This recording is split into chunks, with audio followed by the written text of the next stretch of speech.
In 1788, the Republic of Venice faced an enemy so overwhelming that the government officially mobilized an army of cats. Not metaphorically, literally. Hundreds of cats were imported, handlers were hired, and the city launched what may be one of the strangest urban defense campaigns in European history, because Venice was losing a war against rats, and if something didn't change fast, the city was going to drown in disease, filth, and economic collapse. It sounds like a children's fable. It sounds like something out of a Terry Pratchett novel. But this happened in the real, decaying, desperate final years of the Venetian Republic, when one of the most magnificent city-states in European history was facing not just political decline, but an ecological nightmare that threatened to turn the jewel of the Adriatic into a plague-ridden ruin. Let's set the scene. It's late 18th century Venice. The republic that once dominated Mediterranean trade, crushed empires, and built palaces on water is now a shadow of itself. Napoleon is rising, Austria looms, the economy is stagnant, political power is slipping, but those existential threats are abstract compared to what's crawling through the streets, canals, warehouses, granaries, homes, churches, and markets, rats everywhere. An explosion of rodents so severe that contemporaries describe Venice as overrun. We're not talking about a few rats in the cellar. We're talking about infestations on a scale that threatens the city's ability to function. Grain stores are ravaged, ships are compromised, disease risk spikes. The stench becomes unbearable. Venetians, proud inheritors of centuries of maritime glory, are now waking up to find rats in their kitchens, gnawing through doors, swarming the docks, and breeding faster than anyone can kill them. This is a city built on water, which means traditional extermination methods are harder. You can't just burn out a rat nest when half your infrastructure is wooden pilings and stone sitting in lagoons. Poison spreads unpredictably. Flooding moves corpses and contaminants. The dense, interconnected layout of Venice means that if one building has rats, the neighbors do too. And 1788 is not a good year for this to happen because Europe is teetering on the edge of revolution, famine, and war. Food security matters. Public health matters. Maintaining order matters. A city that can't control its rat population starts to look ungovernable. So Venetian authorities, facing mockery and crisis, make a decision that sounds absurd until you realize there are no better options. Bring in the cats. Hundreds of them. But here's the twist that makes this story so perfectly Venetian. They don't just open the doors and hope strays show up. They organize it. Officials contract with suppliers and animal handlers across Europe to import cats in bulk. Cats from the countryside, cats from other Italian states, cats from as far as the Alps. Some reports suggest the city brought in upwards of 300 cats in coordinated efforts, and potentially more through informal channels. Handlers are hired to manage them. Feeding schedules are established. Placement is strategic. Granaries get cats. Warehouses get cats. Docks get cats. Some neighborhoods get more than others based on infestation density. This is not just turning cats loose and preying. This is logistics. It's bureaucratic pest control using live predators as biological weapons. Imagine being a Venetian clerk in 1788, writing up contracts for feline deployment while your city crumbles around you.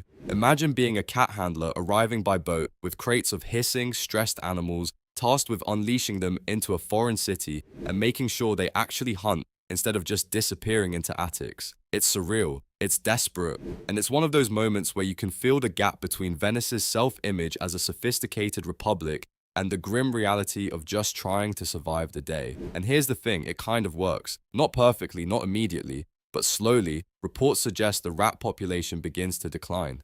Cats, unlike poison or traps, are autonomous, renewable, and surprisingly effective in the chaotic, vertical, water-crossed environment of Venice.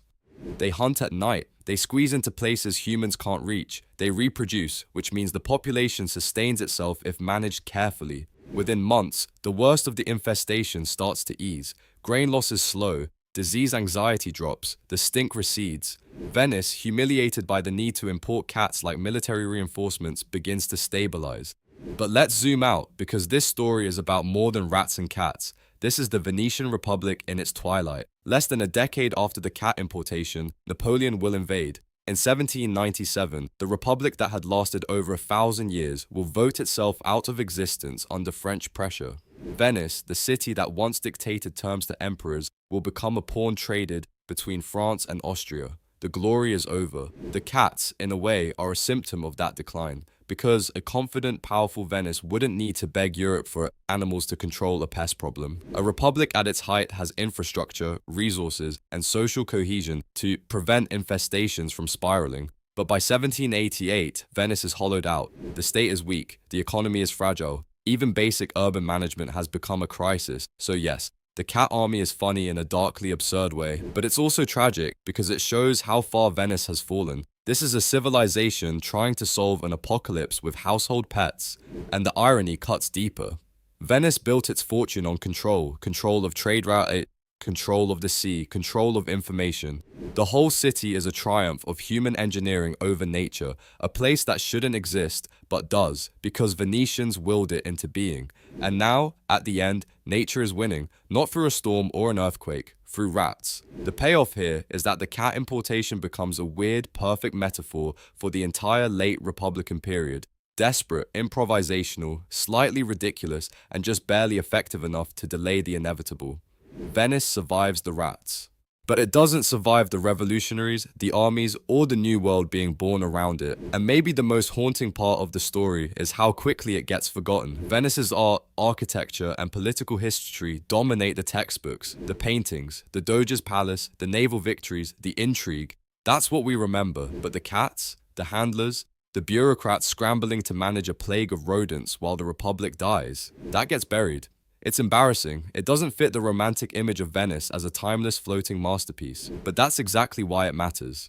Because history isn't just coronations and treaties. It's also the grinding, humiliating work of keeping a city functional when everything is falling apart. It's importing 300 cats because the alternative is watching your people starve or get sick. It's the gap between the myth of a place and the reality of living there. And if you want to understand what collapse actually feels like, you don't start with the armies at the gates. You start with the rats in the granary and the bureaucrats writing contracts for cats. That's the moment when everyone knows the end is coming, even if no one says it out loud. So here's the image that should haunt you. It's 1788. You're standing on a Venetian dock at dawn. Boats are unloading crates. Inside, cats are yowling, confused, agitated. Handlers are shouting instructions. Clerks are checking manifests. Somewhere in the distance, the bells of San Marco are ringing. And you realize that this logistical circus involving hundreds of imported predators is what remains of one of the greatest republics in human history. Not grand strategy, not fleets, just cats, rats, and the hope that nature can be bargained with one more time. And the craziest part? It worked. For a little while.